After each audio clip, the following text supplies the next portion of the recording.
नमस्कार दोस्तों, स्वागत है आपका अपने YouTube चैनल समझो जीएस में। जैसा कि दोस्तों हम एंशिएंट हिस्ट्री पढ़ रहे हैं, तो उसमें आज हम पढ़ेंगे अर्ली वैदिक पीरियड। अर्ली वैदिक पीरियड मतलब आर्यंस के बारे में। ये दोस्तों आपको हर एक एग्ज़ाम्स के लिए यूज़फुल रहेगा, चाहे वो यूपीएससी हो, बीपीएससी हो, यूपीपीसीएस, एसएससी, कोई भी गवर्नमेंट एग्ज़ाम हो, सभी के लिए यूज़फुल रहेगा। और अगर दोस्तों आपने अभी हमारा पिछला वीडियो इंडस वैली सिविलाइजेशन का नहीं पढ़ा है, तो उसको आप जाके देख सकते हैं। लिंक हमने डिस्क्रिप्शन बॉक्स में पिन कर रखा है और आई बटन में भी लिंक पिन है। तो चलिए दोस्तों, आज हम पढ़ेंगे अर्ली वैदिक पीरियड। अर्ली वैदिक पीरियड में आखिर क्या है? आर्यंस जो होते हैं, आर्यंस के बारे में इसमें पढ़ेंगे। आर्यंस कौन थे, वो कहाँ से आए थे, क्या ट्रेड करते थे, सब चीज़ के बारे में। और दोस्तों अगर आप हमारे चैनल पर नए हैं तो हमारे चैनल को ज़रूर सब्सक्राइब कर लें, ताकि आपको हमारे चैनल के रेगुलर अपडेट्स मिलते रहें। और वीडियो अच्छा लगे तो लाइक करें। चलिए दोस्तों शुरू करते हैं। और अगर आप दोस्तों हमें चाहे तो इंस्टाग्राम पे फॉलो कर सकते हैं। उसका लिंक भी हमने डिस्क्रिप्शन में पिन कर रखा है, समझो जीएस करके। वहाँ पे हम आपको डेली क्विज़ेज़ वगैरह देते हैं, जिससे आपकी डेली प्रैक्टिस होती रहे। और अलग जो रेगुलर अपडेट्स होते हैं वहाँ पे भी हम शेयर करते हैं। चलिए दोस्तों पढ़ते हैं वैदिक एज। वैदिक एज, वैदिक एज आखिर कब स्टार्ट हुआ? 1600 BC में स्टार्ट हुआ था और ये कंप्लीट हुआ था 600 BC में। वैदिक एज आखिर शुरू कहाँ से होता है? 1600 BC से। तो वैदिक एज में हम क्या पढ़ेंगे? आर्यंस के बारे में। जो आर्यंस थे हमारे, वो इंडिया में एंटर हुए थे 1600 BC में। जो वैदिक एज होता है वो डिवाइड होता है 2 पार्ट्स में। एक होता है अर्ली वैदिक एज और दूसरा होता है लेटर वैदिक एज। अर्ली वैदिक एज को हम बोलते हैं ऋग वैदिक पीरियड। और इसका जो सोर्स होता है वो था हमारा ऋग्वेदा। ऋग्वेदा में हमारा क्या लिखा होता है? Political, economical, social, religious life जो होती है आर्यंस की, उसके बारे में ऋग्वेदा में बताया गया है। और जो लेटर वैदिक पीरियड होता है उसके सोर्सेज क्या हैं? उसके सोर्सेज से पहला सोर्स है सामवेद। सामवेद जो होता है वो होता है कलेक्शन ऑफ सॉन्ग्स जो कि संग किए जाते हैं, गाए जाते हैं ड्यूरिंग सेक्रीफाइसेस। और सेकंड होता है हमारा यजुर्वेद। यजुर्वेद होता है सेक्रीफिशियल वेदा। थर्ड अथर्ववेद। अथर्ववेद क्या होता है? अथर्ववेद होता है जो कि मैजिकल स्पेल्स और चार्म्स होते हैं, जो मतलब तंत्र मंत्र होते हैं, वो सब अथर्ववेद में आते हैं। ये रिसाइट किए जाते हैं जो हमें बुरी शक्तियाँ होती हैं उसको हटाने के लिए। नेक्स्ट होता है हमारा ब्राह्मणास। ब्राह्मणास क्या होता है? एक्सप्लेनेटरी नोट्स होते हैं हर एक वेदा के, मतलब बड़े बड़े जो नोट्स होंगे वेदा के, वो ब्राह्मणास में आते हैं। से नेक्स्ट हमारा सोर्स है अरण्यकास। अरण्यकास क्या होते हैं? फॉरेस्ट बुक्स होती हैं। और नेक्स्ट है उपनिषद। उपनिषद जो होता है हमारा वो होता है क्रक्स ऑफ वेदास, मतलब जो भी हमारे वेदास हैं, ऋग्वेदा, यजुर्वेदा, सामवेद, अथर्ववेद, इन सब के क्रक्स, मतलब इनकी समरी जो होगी वो उपनिषद में आती है। और टोटल उपनिषद जो होते हैं वो 108 हैं। अकॉर्डिंग टू उपनिषद अल्टीमेट जो एम होता है आर्यन का वो होता है टू अटेन मोक्ष। और नेक्स्ट हमारा पुराणास। पुराणास जो होते हैं टोटल 18 होते हैं। और जो इम्पोर्टेंट पुराण है उसमें पहला पुराण है विष्णु पुराण, सेकंड गरुड़ पुराण और थर्ड जो है स्कंद पुराण। जो गरुड़ पुराण है उसमें मेंशन किया गया है अबाउट पनिशमेंट के बारे में, जैसे कि हेल। और जो स्कंद पुराण है वो सबसे बिगेस्ट पुराण है और लॉन्गेस्ट पुराण है टोटल 18 पुराण में। नेक्स्ट सोर्स हमारा आता है रामायण। जो रामायण होती है वो किसने लिखी है? रिटन बाय वाल्मीकि जी ने। और जो इसके कुछ एलिमेंट्स है उसको हिस्टोरिक एविडेंस में माना जाता है। और नेक्स्ट है हमारा महाभारत। महाभारत लिखी है वेद व्यास जी ने। इसके भी कुछ एलिमेंट्स हिस्टोरिक एविडेंस में काउंट होते हैं। और ये दोनों ही जो रामायण और महाभारत जो एपिक हैं ये चेस संस्कृत में लिखी गई है। अब हम बात करेंगे आर्यंस के बारे में। आखिर आर्यंस कौन होते हैं, कहाँ से आए हैं और ये क्या ट्रेड करते हैं, इकोनॉमी इनकी कैसी होती है, सब कुछ। आर्य जो होता है, आर्य का मतलब होता है सुपीरियर मैन और नोबल। और जो आर्यन होता है, जो वर्ड आर्यन होता है उसका मतलब होता है स्पीच कम्युनिटी। जो कि इनकी लैंग्वेज होती है वो कौन सी होती है? इंडो यूरोपियन लैंग्वेज होती है। ये जो आर्यंस होते हैं हमारे कहाँ से आए होते हैं? सेंट्रल एशिया से।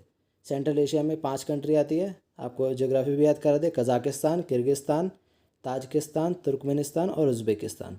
और जो ये आर्यंस होते हैं हमारे ग्रुप्स में रहते थे और ये कैटल रेयर होते थे और नोमैड्स होते थे। ये बेसिकली जो आर्यंस होते हैं पेस्टोरल कम्युनिटी को बिलोंग करते थे, मतलब ये चरवाहे होते थे एक तरीके से। और जो इनकी खाली एक जो ड्यूटी होती थी was to fight with each other for supremacy, मतलब हमेशा एक दूसरे से लड़ने का इनका काम होता था।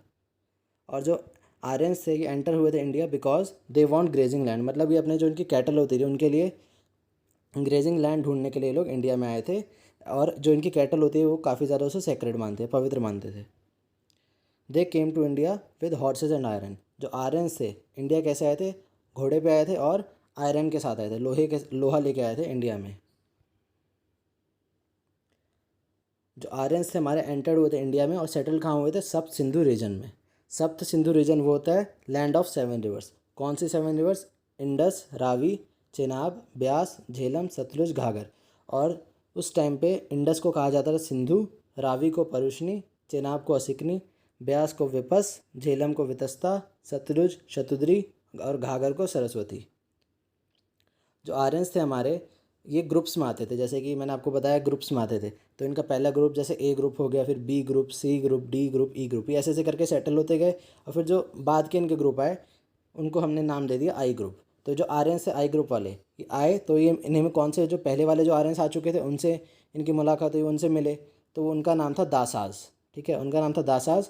और दूसरे जो लोग थे उनका नाम था दास्यूज, वो हड़प्पा वाले लोग थे, जो पहले के हड़प्पा जो बचे गए थे हड़प्पा, उनका नाम था दास्यूज। तो जो दासाज होते थे जो मतलब प्री आर्यंस थे उनको ये लोग लाइक करते थे, और जो हड़प्पा होते थे दास्यूज उनको ये लोग लाइक नहीं करते थे, ये डार्क स्किन में होते थे। ठीक है, तो जो आर्यंस थे आई ग्रुप वाले इन्होंने एक बैटल लड़ी थी किसके साथ? 10 राजन के साथ, और जिसको कहते हैं बैटल ऑफ 10 किंग्स। कहाँ पे? हरियप्पा पे, मतलब हड़प्पा पे, on the banks of river Parushni. तो परुशनी कौन सी रिवर है? रिवर रावी, रावी का नाम ही परुशनी है। और किल्ड द दास्यूस, दास्यूस कौन थे? हड़प्पा जो थे उनको इन्होंने फिर मार दिया था। और जो दासास थे जो मतलब पहले ग्रुप में आर्यंस आ चुके थे ABCD E ग्रुप में, उनको इन्होंने स्लेव्स बना लिया था। जैसे कि इसमें लिखा है देखिए किंग सूदा, इसमें जो जो आर्यंस की तरफ से आई ग्रुप से लड़े थे उनका नाम था किंग सूदा। और ये किस क्लैन के थे? भारता क्लैन के। इन्होंने लड़ाई लड़ी 10 किंग्स के साथ, 5 दासास के थे और 5 दासीज के थे, और उन्होंने उन्हें हरा दिया। जो ये 10 किंग्स थे उनको सपोर्ट किया गया था सेज विश्वामित्र ने। सेज का मतलब होता है ऋषि। जो ऋषि विश्वामित्र थे उन्होंने इन 10 किंग्स को सपोर्ट किया था। और जो किंग सुधा थे उनको सपोर्ट किया था सेज वशिष्ठ ने। ऋषि वशिष्ठ जो थे उन्होंने इनको सपोर्ट किया था। और इसमें कौन जीतता है? किंग सुधा जीत जाते हैं और 10 किंग जो थे वो हार जाते हैं। इसी के बाद से हमारे आर्यंस का सुप्रीमेसी स्टार्ट हो जाता है। आफ्टर द बैटल, बैटल कब हुई थी हमारी? 1600 BC में, जब आर्यंस आते हैं घोड़े पे और आयरन लेके आते हैं इंडिया में। जो सूदाज होते हैं, जो सूदा जो किंग थे उन्होंने एस्टेब्लिश कर लिया अपनी सुप्रीमेसी। कहाँ पे? सप्त सिंधु रीजन में। और काफ़ी सारे जो आर्यंस थे फिर उसके बाद धीरे धीरे इंडिया में एंटर होने लग गए सेंट्रल एशिया के बाद से, और उनका बस एक ही काम था, एक दूसरे का फाइट करते थे ईच अदर सुप्रीमेसी के लिए। अब यहाँ से हम बात करेंगे अर्ली वैदिक पीरियड। ये तो हमने बैकग्राउंड बताया कौन आर्यंस थे, कैसे कैसे वो लोग आए। अब हम बात करेंगे अर्ली वैदिक पीरियड की, उनके पॉलिटी, रिलीजन, ट्रेड के बारे में। जो अर्ली वैदिक पीरियड होता है हमारा स्टार्ट होता है 1600 BC से 1000 BC तक। जो BC होता है हमारा वो डिक्रीजिंग ऑर्डर में चलता है, और जो AD होता है वो इंक्रीजिंग ऑर्डर में चलता है। जैसे कि 1600, 1500, 1400 ये BC का सीक्वेंस हुआ। और जो AD होता है जैसे 2000, 2010 ईयर, 2015 ईयर, ऐसे AD चलता है। ठीक है, इसमें कन्फ्यूजन नहीं होना चाहिए। अर्ली वैदिक पीरियड जो होता है हमारा 1600 से 1000 BC में होता है, और ये रूरल कम्युनिटीज़ का होता है। इस टाइम पे मतलब जो आर्यंस थे रूरल कम्युनिटी में रहते थे। पहला जो हमारा इसमें इनका पहला टॉपिक है पॉलिटी। इसमें पॉलिटी कैसे होती थी इनकी अर्ली वैदिक पीरियड में आर्यंस की? जो किंग होता था उसको कहते थे हम राजा, राजन। और जो उनका जो किंग का बेटा होता था उसको बोलते थे क्राउन प्रिंस, युवराज बोलेंगे उसे। क्राउन प्रिंस को क्या बोलते थे? युवराज।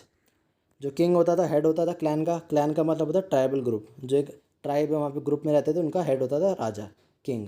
इनकी सिर्फ 2 ड्यूटी होती थी किंग की, प्रोटेक्ट करना क्लैन को, मतलब जो ग्रुप है उसको प्रोटेक्ट करना, और प्रिजर्व करना कैटल को। कैटल क्योंकि सेक्रेड होती है, बहुत ज़्यादा पवित्र मान जाती है, इसलिए कैटल काव को प्रिजर्व करना भी किंग का ड्यूटी होता था।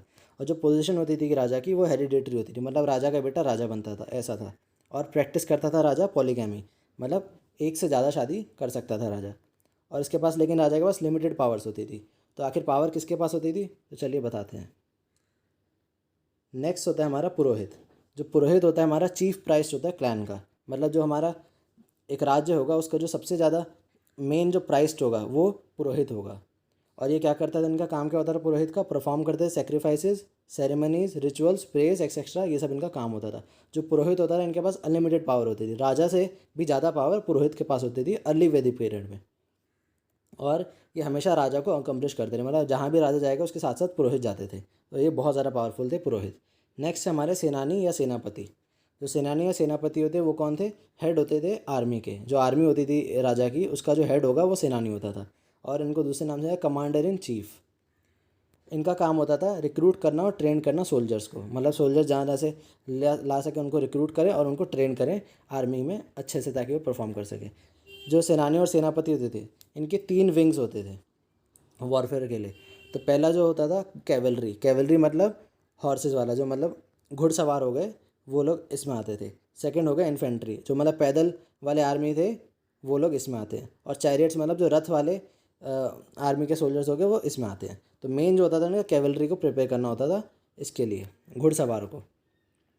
नेक्स्ट इनका जो काम होता था परफॉर्म करना एक एक्ट गविष्ठी। गविष्ठी का मतलब होता है सर्च फॉर काउस, और गवी का मतलब होता है काव। ठीक है, जो इनका एक और काम होता है वो होता है गविष्ठी करना। गविष्ठी का मतलब होता है जो काउस को ढूंढ ढूंढ के लाना। काव क्योंकि बहुत ज़्यादा सेक्रेट मानी जाती थी इसीलिए इसको प्रिजर्व करते थे लोग, और काव को कैटल जो होती थी इनको वेल्थ बहुत ज़्यादा देती थी इसलिए बहुत ज़्यादा इन्हें सेक्रेट मानते थे। गवी का मतलब होता है काव। नेक्स्ट है हमारा ग्रामानी। जो ग्रामानी होता है वो कौन होता है? विलेज हेडमैन, मतलब जो गांव का सबसे ज़्यादा मतलब जितने लोग होंगे इसमें जो हेड होगा उसको हम कहते थे ग्रामानी। ये इनका काम होता था लोकल डिस्प्यूट्स होते थे उनको सेटल कराना, और कंट्रोल करते थे कुलप्पा को। और कुलप्पा कौन होता है? अर्ली वैदिक पीरियड में कुलप्पा जो होता है हेड ऑफ फैमिली होता है, मतलब एक जो फैमिली होगी उसका जो हेड होगा उसको हम बोलेंगे कुलप्पा। और ये कौन होता है? ग्रैंडफादर। जो ग्रैंडफादर होंगे फैमिली के उसको हम बोलेंगे कुलप्पा। ऋग्वैदिक टर्म्स में कुला का मतलब होता है फैमिली। जैसे आपने सुना होगा कुल, तो कुल का मतलब जो होता है ऋग्वैदिक टर्म से आता है फैमिली। अब हम बात करेंगे जो पॉपुलर इनकी असेंबलीज थी। 4 इनके पास पॉपुलर असेंबलीज थी। कौन कौन सी? सभा। सभा में क्या होता था? जनरल असेंबली होती थी। इसमें जो एल्डर्स जो होते थे, बड़े लोग जो होते थे वो इसमें पार्टिसिपेट करते थे, और यहाँ पर नॉर्मल डिस्कशन, जनरल डिस्कशन होता था। सेकेंड असेंबली होती है समिति। समिति में क्या होता था? जो नेक्स्ट किंग जो हमारा मतलब जो बनेगा नेक्स्ट किंग उस क्लैन का, उसका मतलब सिलेक्शन बॉडी होता था यहाँ पे, मतलब वो चूज़ करते थे। और जो विदाथा होता है, विदाथा होता है विलेज असेंबली होता है, गांव की जो मतलब असेंबली होती है उसको विदाथा बोलते थे। और एक और असेंबली होती थी गना, वो भी सेम विलेज असेंबली होती है, जो कि प्रिसाइडेड होती है किससे? ग्रामानी से। ग्रामानी जो होते थे इसमें पार्टिसिपेट करते थे विलेज असेंबली में। और ये जो चारों असेंबली है इसकी मेन खास बात है कि अर्ली वैदिक पीरियड में चारों असेंबली में वुमेन जो थी वो पार्टिसिपेट करती थी। तो इसीलिए हम इस पॉलिटी को क्या कहेंगे? डिसेंट्रलाइज, मतलब कि पावर जो थी डिस्ट्रीब्यूट कर रखी थी नीचे तक, यानी कि सिर्फ किंग के पास पावर थी, हर किसी के पास कुछ ना कुछ पावर होती थी। अब नेक्स्ट हमारा इकोनॉमी। इकोनॉमी कैसी होती थी इनकी अर्ली वैदिक पीरियड में? आर्यंस की एग्रीकल्चर पे बेस करते थे ये लोग, कैटल रेयरिंग होते थे, चरवाहे होते थे, और एनिमल हस्बेंड्री करते थे। और ये लोग जैसे कि हम लोग रबी और खरीफ क्रॉप्स को ग्रो करते हैं, वैसे ये लोग भी रबी और खरीफ क्रॉप्स को ग्रो करते थे। जैसे कि हम वीट खाते हैं, गेहूँ, तो ये लोग भी खाते थे, उनका फेवरेट होता था। उस टाइम में अर्ली वैदिक पीरियड में वीट को बोलते थे गोदुमा। गोदुमा, ये इंपॉर्टेंट हो जाता है, काफ़ी एग्जाम्स में पूछ लेते हैं वीट का नाम क्या होता है? गोदुमा। और राइस को बोलते थे व्रीही। जो राइस होता था वो बहुत ज़्यादा रेयर होता था, और ये सिर्फ राजा ही मोस्टली कंज्यूम करते थे, राजा ही खाते थे राइस। और नेक्स्ट है कॉटन। कॉटन भी ये लोग प्रोड्यूस करते थे, और कॉटन को बोलते हैं सिंडन। कॉटन का अर्ली वैदिक पीरियड में नाम होता है सिंडन। और जो इनकी इकोनॉमी हुई वो क्या हुई? Self sufficient. नेक्स्ट इनका है ट्रेड। जो इनका ट्रेड होता है, आखिर ये ट्रेड कहाँ करते थे? तो कोई भी ये जैसे हड़प्पा लोग थे वो मेसोपोटामियन में ट्रेड करते थे, और इजिप्ट वालों के साथ ट्रेड करते थे। लेकिन जो ये अर्ली वैदिक पीरियड के आर्यंस थे ये लोग एक्सटर्नल ट्रेड नहीं करते थे, अपने अंदर ही इंटरनल ट्रेड करते थे। जो इनके डिफरेंट डिफरेंट क्लैंस थे, मतलब ग्रुप्स थे, उनके साथ अलग अलग ट्रेड करते थे। और ये लोग बार्टर सिस्टम प्रैक्टिस करते थे। आखिर बार्टर सिस्टम क्या होता है?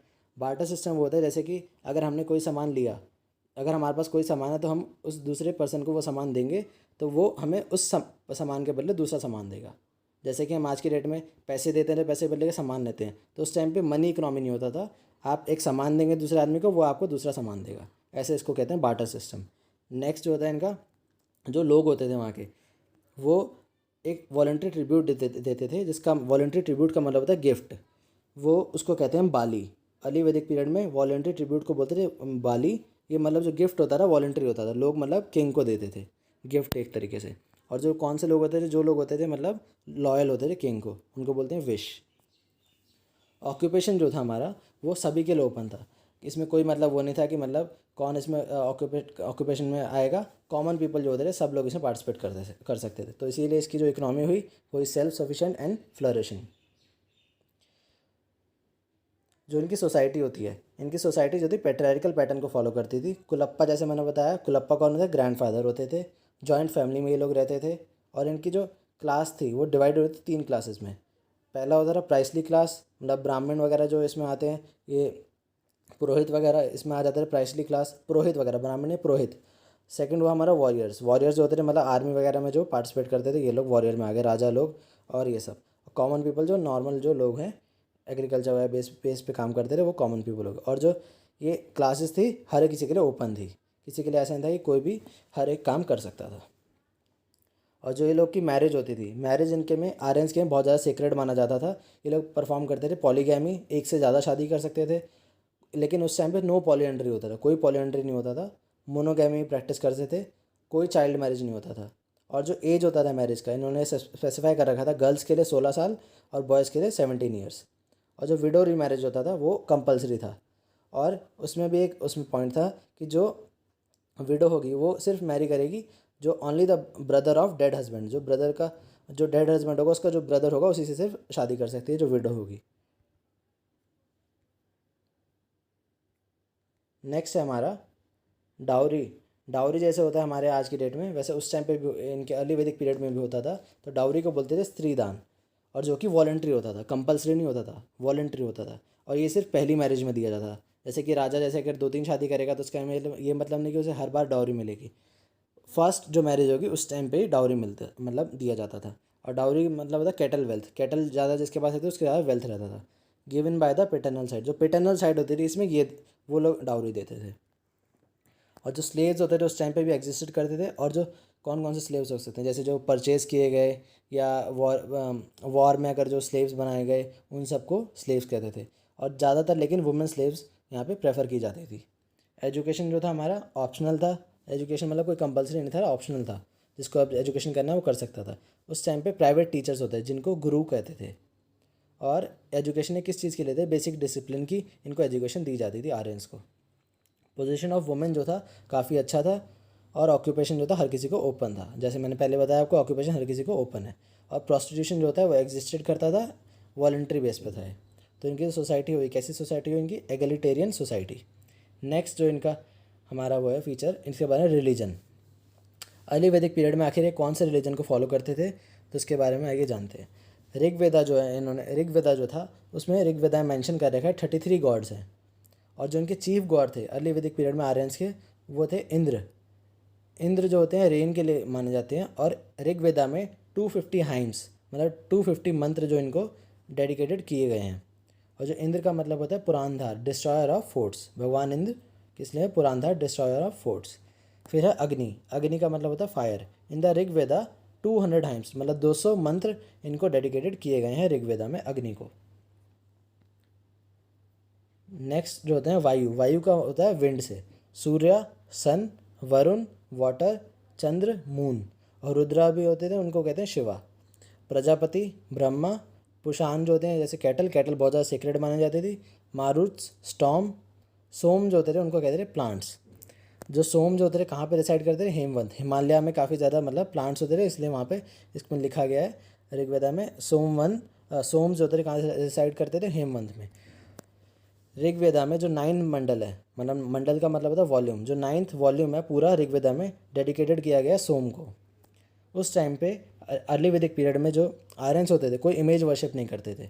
ये लोग वर्शिप करते थे उसी फॉर्म में जिस फॉर्म में गॉड होते थे। जैसे कि सूर्य का वर्शिप करते थे, मतलब सन की वर्शिप करते थे, वाटर की वर्शिप करते थे, रुद्र की वर्शिप करते थे, पुषान की वर्शिप करते थे। ऐसे मतलब ये लोग उसी फॉर्म में ओरिजिनल फॉर्म में वर्शिप करते थे, कोई आइडल वर्शिप नहीं, कोई इमेज वर्शिप नहीं करते थे। और जो आइडल वर्शिप होती थी इनकी वो एग्जिस्टेड करती थी, जैसे कि एग्जाम्पल शिवलिंग। फीमेल गॉड्स भी उस टाइम पे होते थे। उषा जो कि डॉन के लिए जाने जाते हैं, अदिति डस्क, सावित्री लर्निंग के लिए। और ऋग्वेदा में हमारा 10th मंडल जो है वो हमारा गायत्री मंत्र उसमें लिखा गया है, जो कि लिखा किसने है, रिटन बाय विश्वामित्र। जो सेज विश्वामित्र है, ऋषि विश्वामित्र, उन्होंने गायत्री मंत्र लिखा है जो कि 10th मंडल में आता है ऋग्वेदा में। और जिनका रिलीजन हुआ वो कैसा हुआ, सेकुलर।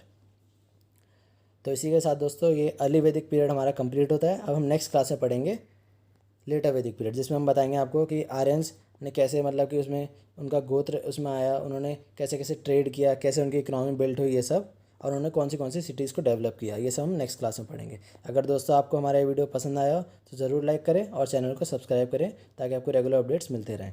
Thank you.